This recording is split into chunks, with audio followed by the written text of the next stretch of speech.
Bueno, buenos días nuevamente. Nos alegra que estén por aquí acompañándonos en este espacio tan importante. Como ya vimos en la introducción del día de hoy, este evento tenemos invitados e invitadas de lujo, quienes a través de los años se han destacado por trabajar con ministros, ministras y líderes educativos de todo el mundo. Así mejorando la calidad educativa, promoviendo la innovación y transformación de políticas y prácticas en educación. Bueno, vamos a empezar con una de nuestras plenarias más importantes el día de hoy y es un placer muy grande para mí presentar en la plenaria Empoderamiento de la Educación del Siglo XXI a Andreas Schleicher, director de Educación y Habilidades de la Organización para la Economía, Cooperación y Desarrollo OCDE, así como supervisor del Programa de Evaluación Internacional de Estudiantes PISA. Lastimosamente, Andreas no pudo acompañarnos de forma sincrónica, pero nos envió un video para contarnos un poco más y hacer unos especiales paréntesis en elementos importantes de la evaluación, sobre todo en educación. Así que los y las invito para que puedan unirse y escuchar también la intervención de este gran invitado que tenemos el día de hoy.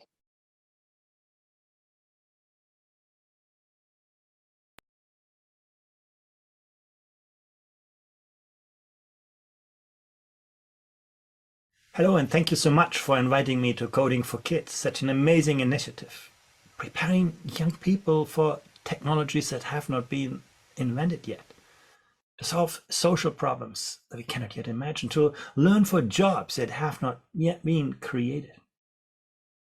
Some call all of that a kind of race between education and technology.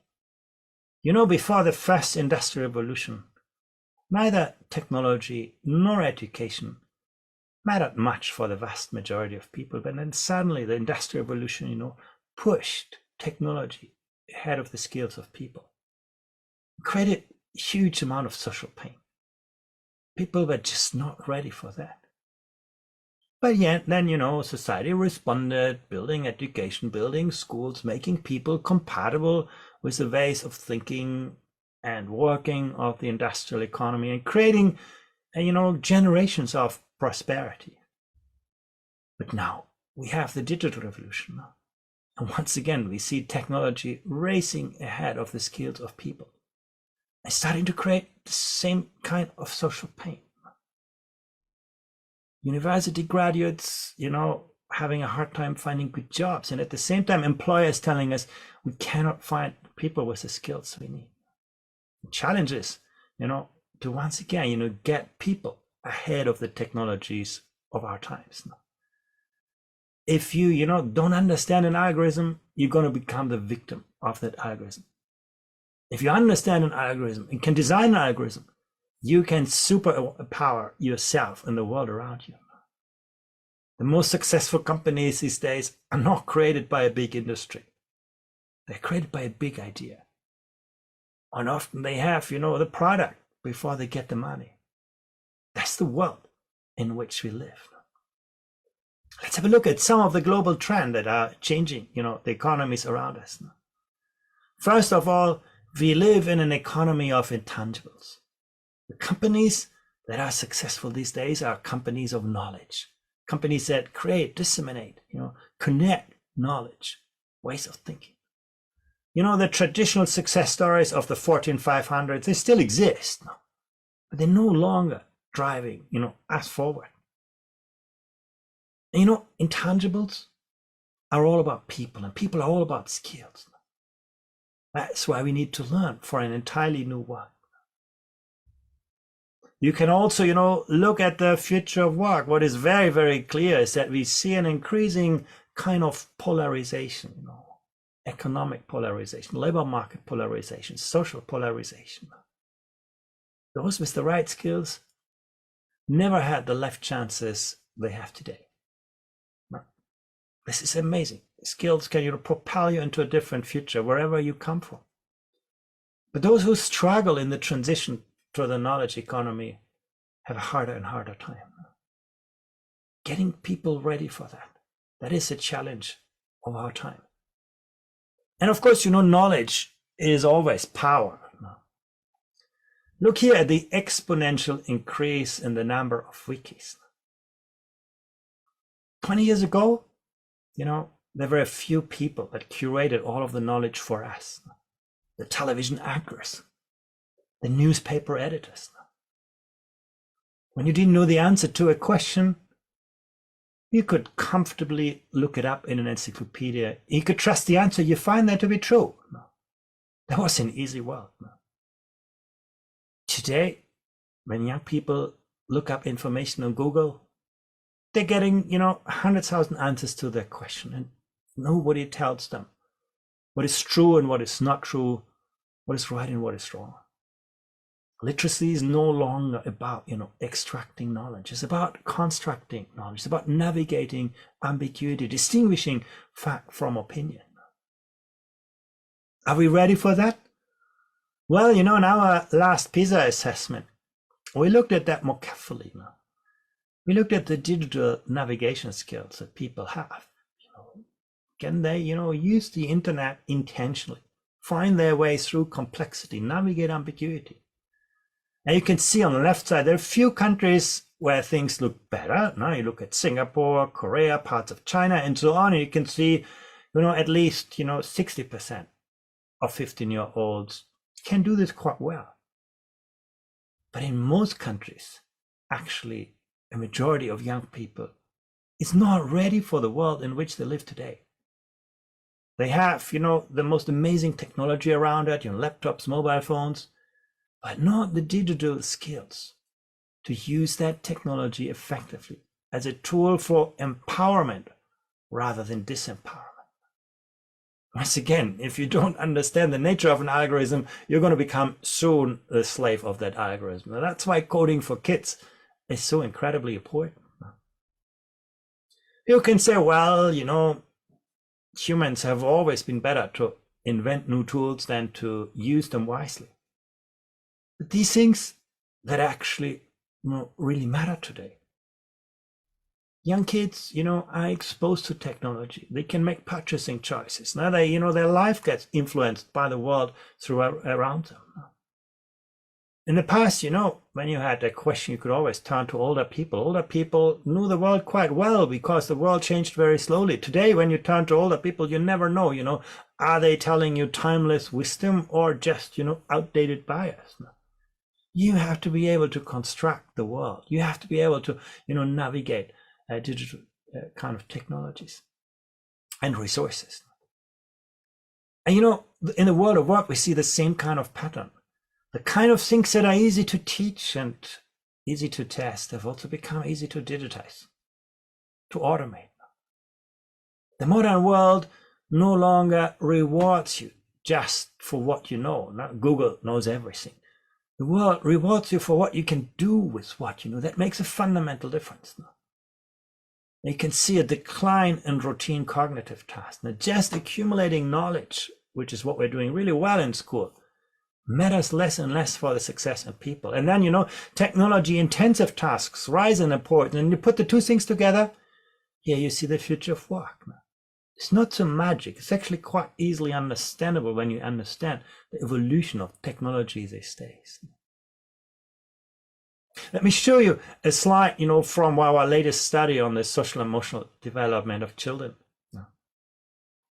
And, we looked at the creative skills of 10-year-olds and 15-year-olds, to what extent they see themselves as creative. And you might see I've put the chart upside down, but no, actually 15-year-olds consistently rate themselves lower than 10-year-olds when it comes to creativity.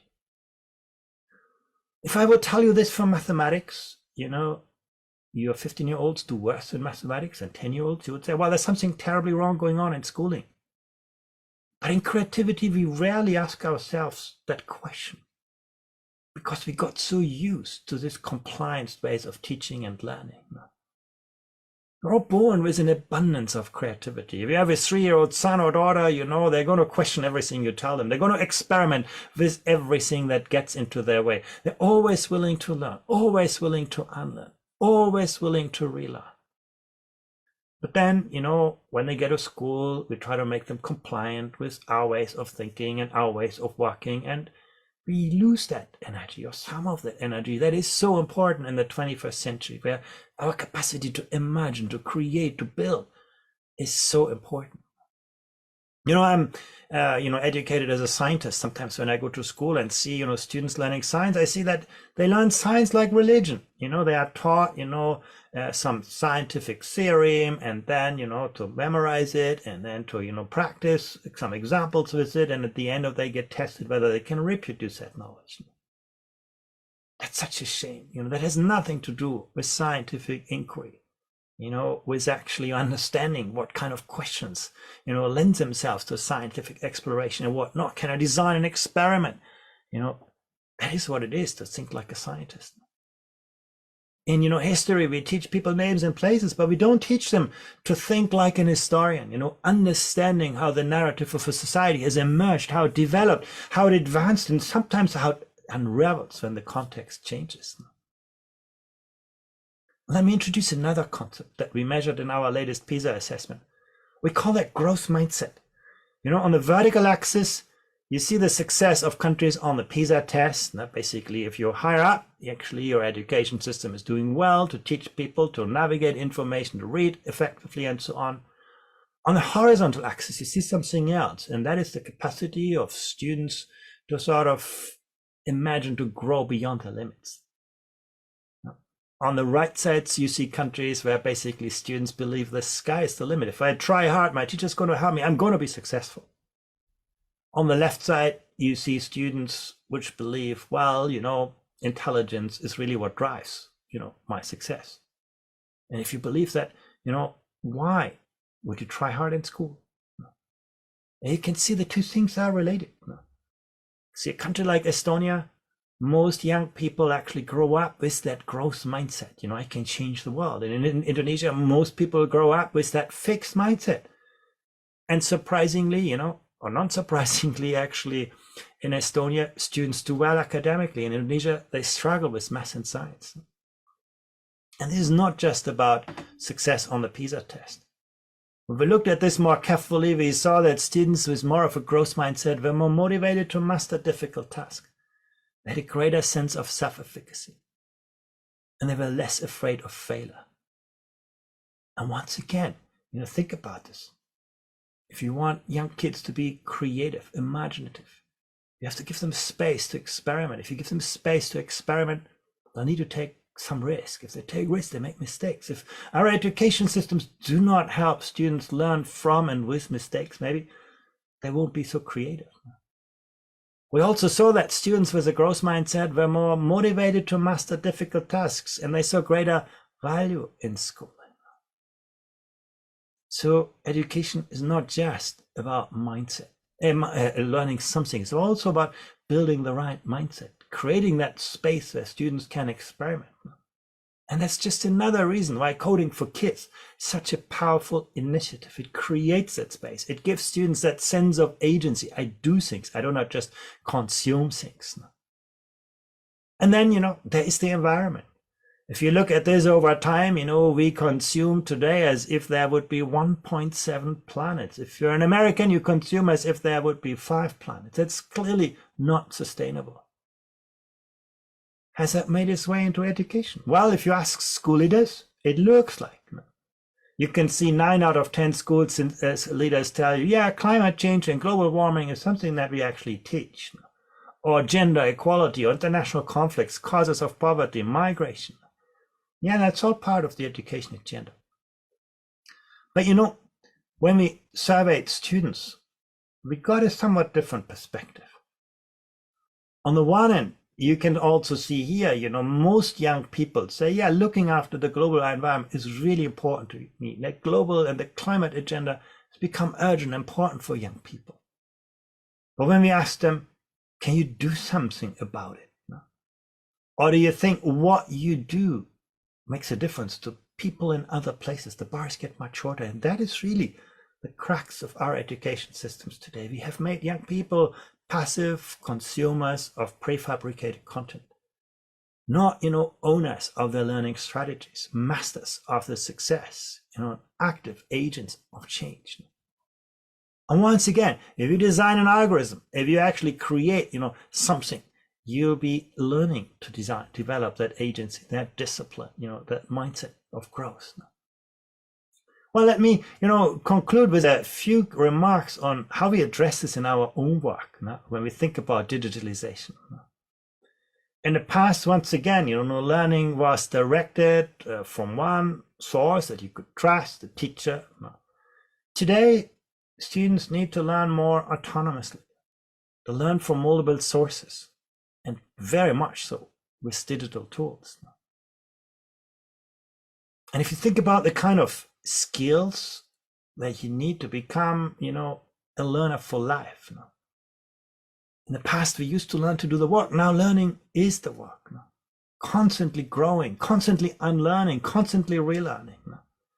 And that has to do with the capacity to imagine, to create new solutions. When you do coding, that's what you're constantly doing. You're an engineer.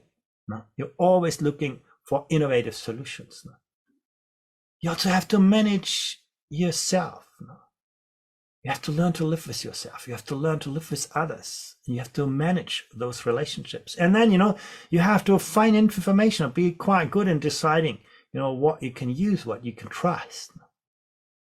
That's what it takes to become a lifelong learner. And that also means, we have to change the way we assess learning outcomes.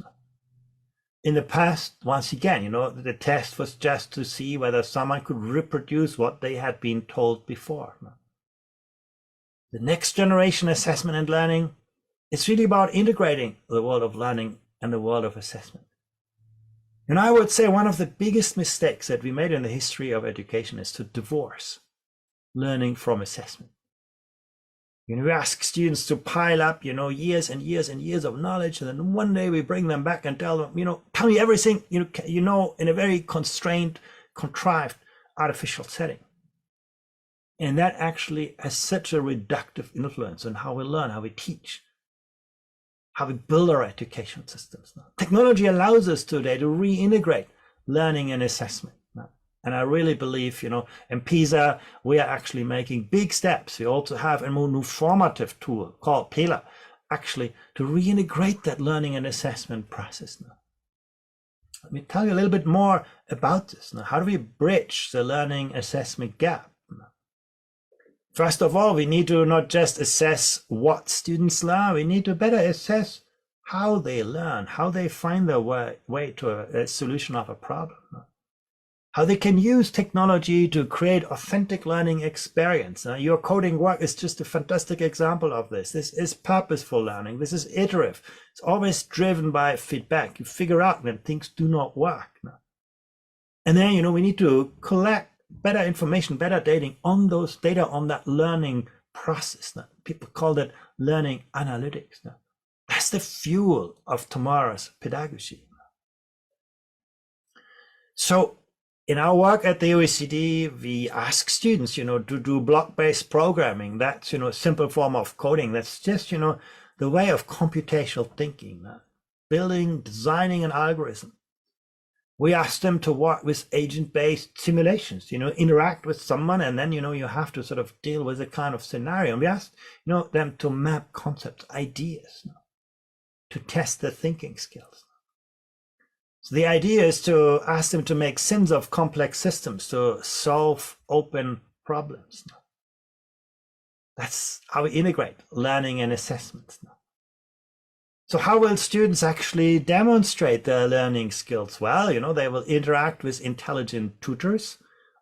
Basically, they explain something, and actually we know that sometimes you learn faster by explaining what you know, but then by just listening to someone else.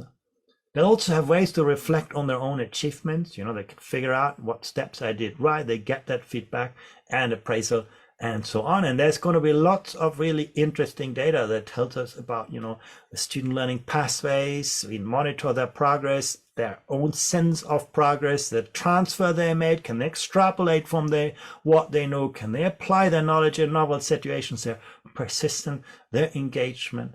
So in the future, you're not just going to get a PISA score, you're going to get a quite good analysis of your different learning strengths. And that reflects the nature of learning in the digital world.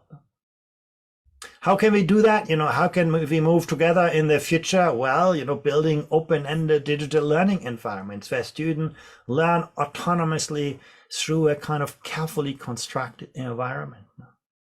Yeah, there's a teacher around. The teachers are always to be important. It's always going to be important to have a coach, a mentor, a facilitator, a designer, an evaluator.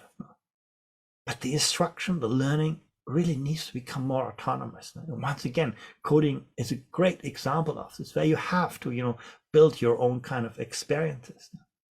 Learning that provides real-time feedback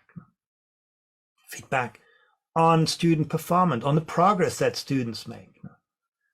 And then all of that through customizable tools. Now, empowering teachers in the front line to devise their own learning environments, their own assessment kind of systems. So once again, bridge learning and assessment. Students of the future will not be passive consumers of prefabricated content. They'll be active designers of the learning environments, and they take ownership over what they learn and how they learn and when they learn and where they learn. And I know you're going to discuss this at this conference. Thank you very much.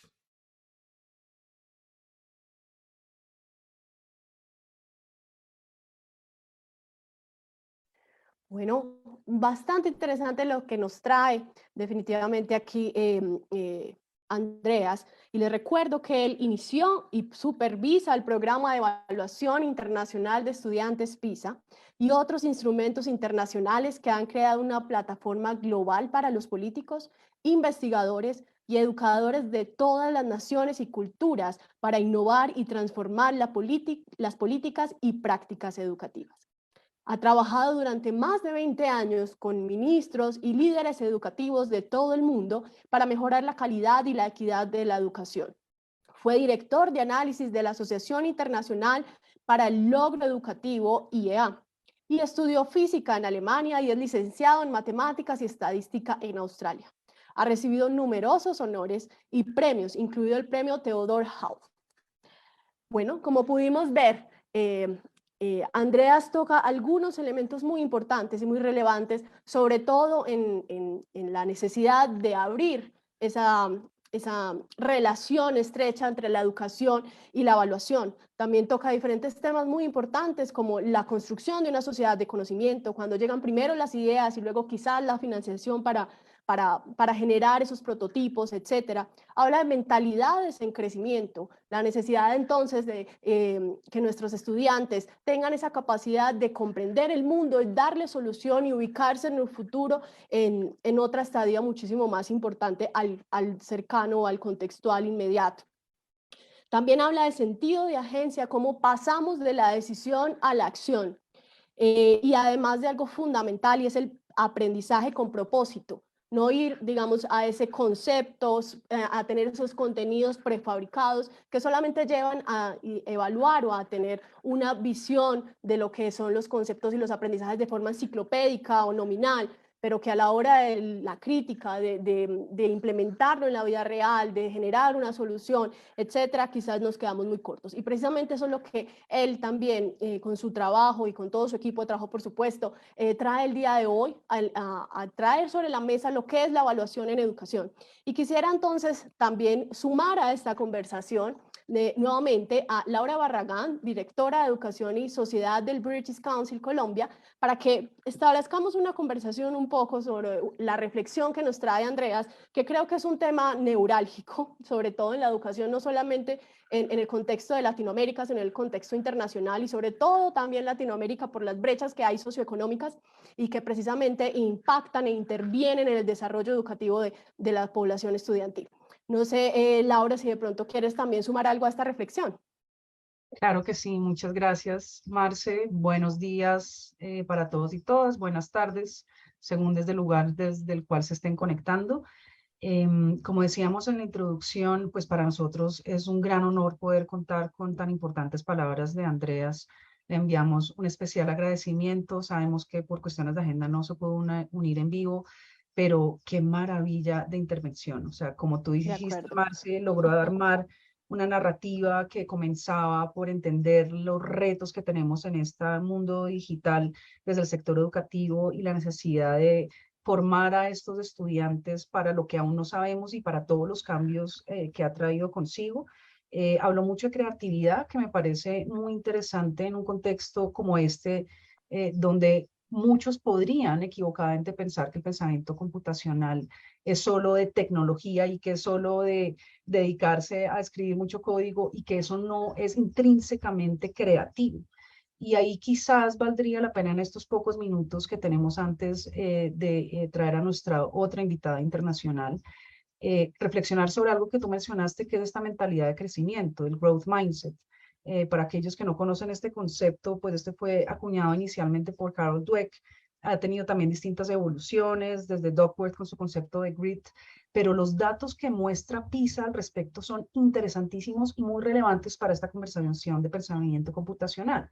Y es eso, cuánto afecta en nuestro desempeño académico si tenemos una mentalidad fija o una mentalidad de crecimiento. Es decir, si creemos que la inteligencia es algo que se tiene o no se tiene, y es binario, o si por el contrario entendemos lo que ya sabemos gracias a la ciencia, lo que sabemos del cerebro, que la inteligencia es algo plástico, que se cambia, que yo no soy ni bueno ni malo para algo, sino que puedo mejorar. Y de ahí que Andreas mencionara cosas tan importantes como esa idea de iterar y de cómo aprender a programar, de hacer códigos, intrínsecamente genera esas habilidades, porque uno se equivoca. Él hablaba de, y lo digo yo como madre de niña de 2 años y de niño de 6 años, como ese espíritu creativo y ambicioso e innovador que tienen los niños y que desafortunadamente vimos que se pierde a medida que se avanza en la edad y en el sistema escolar, de no solo aprender, sino de desaprender,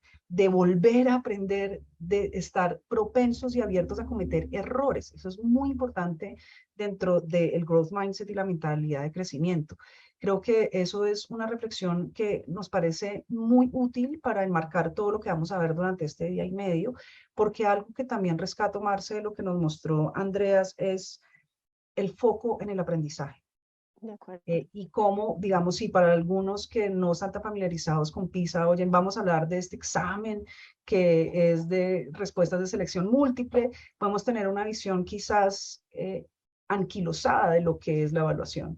Y lo que él nos está demostrando es cómo la importancia de que la evaluación formativa y que la evaluación incluso estandarizada responda a estas necesidades. De A mí hecho, me menciona impresionó. que las analíticas de aprendizaje son el combustible de la pedagogía del mañana. Total, o sea, aquí hay como 72 frases que tenemos que poner en Twitter porque realmente le apuntan a lo que estamos buscando. Y solo para culminar, algo que me impresionó mucho y que creo que también debe ser como una foto que tenemos que tener a lo largo de este diálogo de política pública, es esa imagen que nos mostró el tipo de preguntas que está haciendo PISA, que si se dieron cuenta y para que aquellos que han usado la microbit o que han programado en bloques, es programación en bloques. O sea, que eso ya haga parte de las pruebas PISA es increíble. Invitamos aquí al público a que, por ejemplo, miren el reporte teórico de la alfabetización matemática, el componente de las pruebas de este año, porque ya incluyeron habilidades de pensamiento computacional. Entonces, para cerrar, muchas gracias, Andreas, y a todo el equipo de la OCDE que tan cordialmente nos ayudaron para poder tener este video. Estamos absolutamente seguros de que generará muchas conversaciones y que, como les decíamos al inicio, este quedará colgado en YouTube. Entonces, esperamos que académicos, estudiantes, maestros, formuladores de política puedan volver a verlo y decantar todas esas cosas tan interesantes que nos comentó Andreas.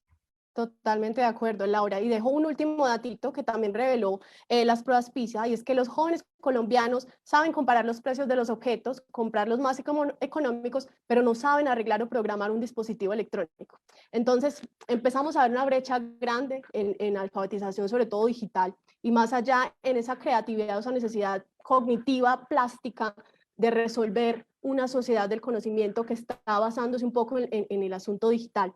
Entonces, dejamos ahí esa discusión, esa reflexión, porque creo que todos y cada uno tenemos quizás una postura y tenemos mucho también que validar, pero creo que vale la pena dejar esa pregunta abierta, esa reflexión abierta también para las personas que nos acompañan el día de hoy. Muchísimas gracias, Laura. No, con mucho gusto. Perfecto, entonces ahora Les recuerdo, por favor, que nos estén dando sus apreciaciones. Esto es una conversación entre pares, entre conjuntos, equipos, comunidades, etcétera. Queremos también que, si bien tenemos unas voces que vale la pena también escuchar en unísono, por decirlo así, también necesitamos escucharlos y leerlos a ustedes para entender también cómo vamos desarrollando estas reflexiones, esta discusión el día de hoy. Entonces les recordamos participar por medio del hashtag numeral el futuro es ahora, para que ahí dejen entonces todos sus comentarios, preguntas, de dónde se conectan. Queremos saber un poquito más de todos ustedes. Entonces agradecemos definitivamente esta participación tan importante que nos trae el día de hoy el representante de PISA, que definitivamente deja abierta una conversación muy, muy grande, que seguramente vamos a ir abordando algunos elementos y nos va a permitir quizás entonces encontrar algunas respuestas o por lo menos luces de cómo guiarnos en el camino un poco.